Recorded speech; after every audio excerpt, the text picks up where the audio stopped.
Plato's Republic presents a strange structural contradiction. It is arguably the most famous book ever written about human happiness and personal virtue, yet it spends the vast majority of its pages constructing an authoritarian, heavily censored political regime.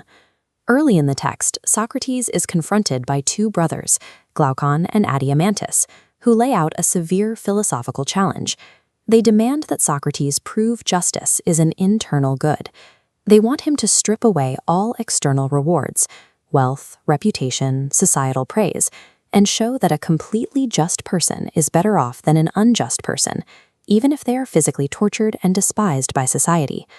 The problem Socrates faces is that justice within a single human soul is abstract.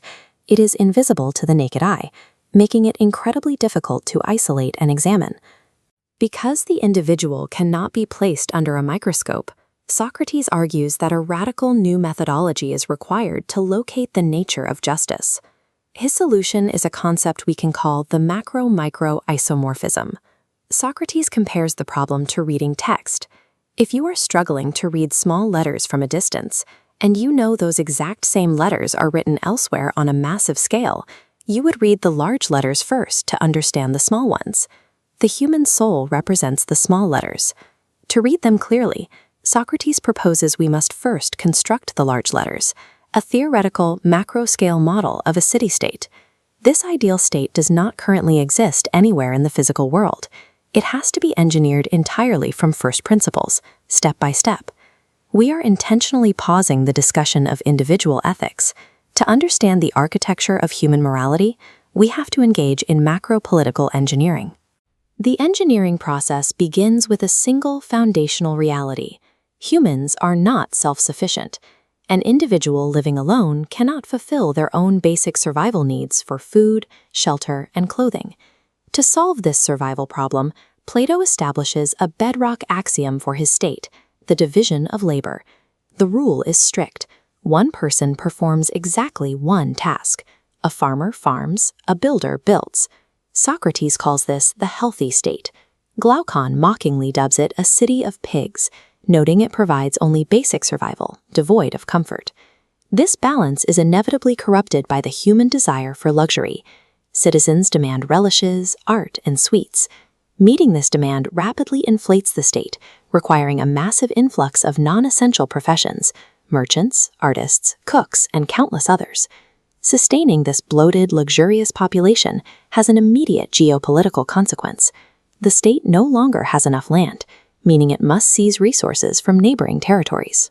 The pursuit of endless economic growth and luxury guarantees the invention of war. And with war, the state is forced into its next major structural evolution. War necessitates an entirely new, specialized class of citizens, the guardians. This creates an immediate psychological problem, which Socrates calls the watchdog paradox. These guardians must possess enough aggressive spirit to fiercely attack outsiders, yet remain perfectly gentle to their own citizens. To prevent the military class from turning their weapons inward, Socrates dictates that their dual nature must be heavily engineered. The solution is absolute curation of their education and environment. The first target of state censorship is the foundational literature of Greece, particularly the poetry of Homer. Homer is not censored because the poetry is poorly written. He is censored because depicting gods weeping, changing shape, or acting immorally is, according to Socrates, fundamentally untrue. Plato lays down strict theological rules for all media. God is entirely unchangeable and can only be represented as the author of good. This rigid curation extends to music. Complex, lamenting harmonies are filtered out completely, replaced by simple, martial rhythms designed to promote discipline and courage. Physical education is similarly restricted. Gymnastics must involve a simple diet and brutal conditioning to eliminate physical weakness and eradicate the need for doctors altogether.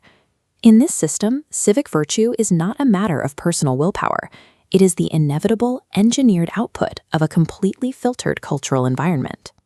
With the military class conditioned, the expanding population requires a new social hierarchy to keep it organized.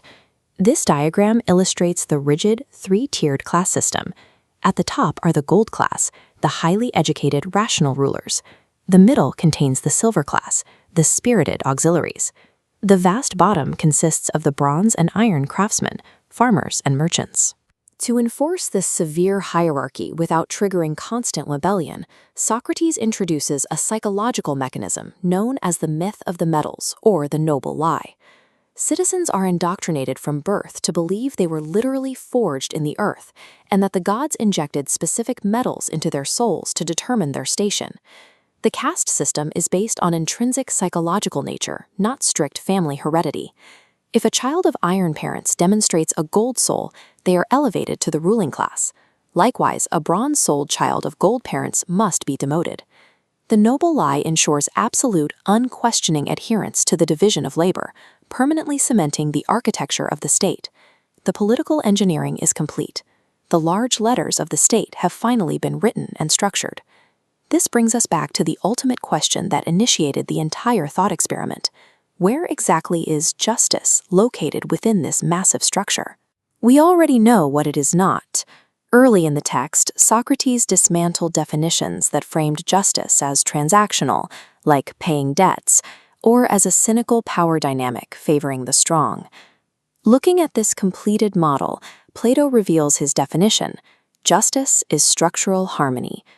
This harmony is achieved only when every class does its designated work, rulers ruling, soldiers defending, craftsmen producing, and absolutely refuses to meddle in the affairs of the other tiers. Political justice, therefore, is not a set of legal codes or court rulings. It is simply a state of perfect organizational equilibrium.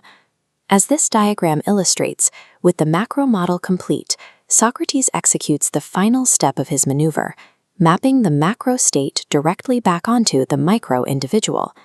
The gold rulers map directly to the rational faculty of the human brain.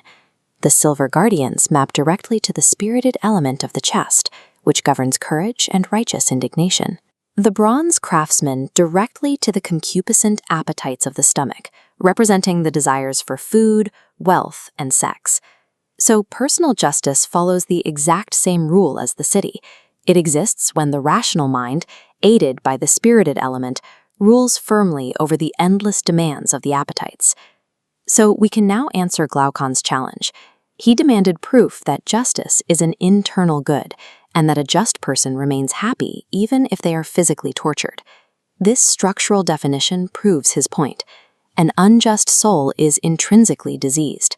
If the appetites overthrow reason, the soul is warring against itself, making the individual miserable regardless of their exterior wealth or reputation. Plato's ultimate achievement was to redefine human virtue. He removed it from external actions, rebuilding it as a masterwork of internal psychological architecture.